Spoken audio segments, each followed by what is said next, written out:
Welcome back to the Qantas Australian Formula One Grand Prix. Terrific crowd pouring in for what is a special day as far as sport is concerned, and everybody is really ready for it. The track, as we said before, is a treat, and there we are, the staple diet of champions, and they're into it in a big way, and Ferrari by far the most amount of flags out here on the course. Okay, the return of the Formula Ones to Australia brings with it the man whose voice has been so long an integral part of the sport.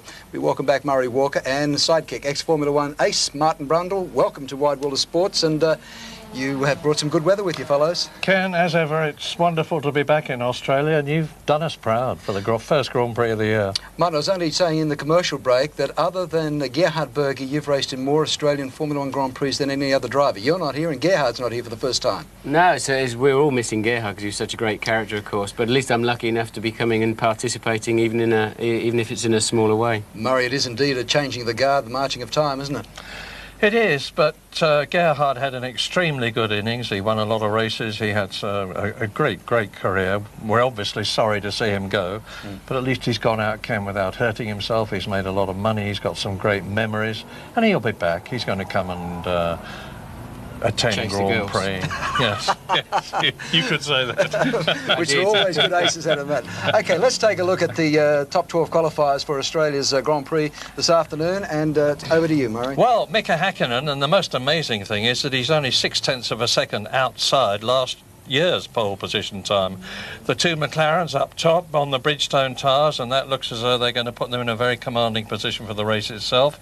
Michael Schumacher third. He's third fastest in the warm-up today, only 0.2 of a second slower than Hakkinen, so that augurs for a wonderful race. Jacques Villeneuve, last year's world champion, in fourth position ahead of Johnny Herbert. That's a terrific performance by Johnny Herbert in the Sauber with the Petronas Ferrari engine.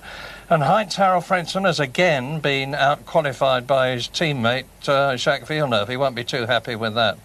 Fisichella in the Benetton, it's new to him. Eddie Irvine in the second Ferrari.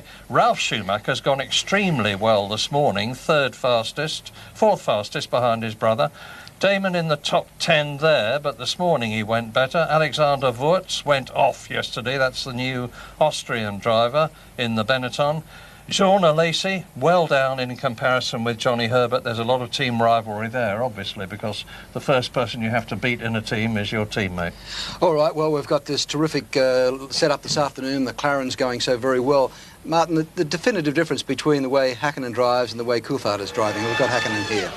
Well, Mika attacks the racetrack harder than David. David's drive yesterday was very smooth, very controlled, and then he threw down the gauntlet for Mika, and Mika just went out and blistered one in. He uses more of the racetrack than anybody else. You often find him well out onto the curbs, well out onto the yellow lines, and just really work it. This is a corner he usually uses. There's the extra piece of track Mika likes to get hold of and try and find a half a tenth or something. And of course that's all he's on pole by. In fact, less than that.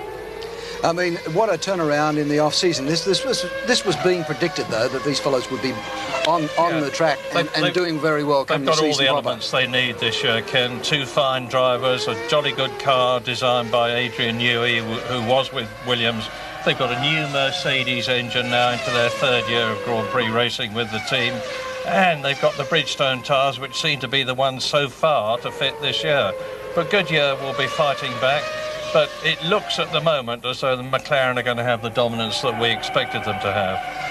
OK, well, there are more than one driver out there, and we had a couple of incidents in warm-up this morning, which, I mean, from the point of view of a driver, how important is what happens in the morning session, you know, when no points are allocated and no times are really taken into account, Martin? Have a look at this. Well, you never join the track without wanting to be the fastest and the best, and you do set the scene. It's a psychological thing, the warm-up. You've also got to understand your own car. I mean, here's Michael Schumacher locking his front right wheel on the way, and there's 25% less rubber on the track with these groove tyres, and you're going to see a lot of that this afternoon, locking of tyres. But you really do want to check out your car, understand your race strategy. David Coulthard having a little wander across the grass there, no major damage done, but he doesn't need to do that in the race because you can fill the rads up with grass. But, you know, it does, when you're sitting on the grid and you know you're the fastest in the warm-up, as Mika Hakkinen does, then it's a good thing. But Barrichello, that's another blown Ford engine. They've had a lot of problems, Murray, looks as though they still have a little work to do on the engine, Kev, doesn't it? And Jackie Stewart being such a meticulous person, this would be really hurting. Fisichella went off. You see that the drivers are really pushing on these groove tyres this year. That's what happened to Fisichella. He just lost the rear end into the gravel trap. And it's not just that the driver's not going to be happy, the mechanics aren't going to be at all happy when they get that back, because all the radiator pods are going to be full of stones and there's a big clean-up job to do. Now, we saw an incident yesterday, Parnas, he left his car and he left it in gear and was fined, I think, $2,500. That'll cost you $2,250, Olivier, they said.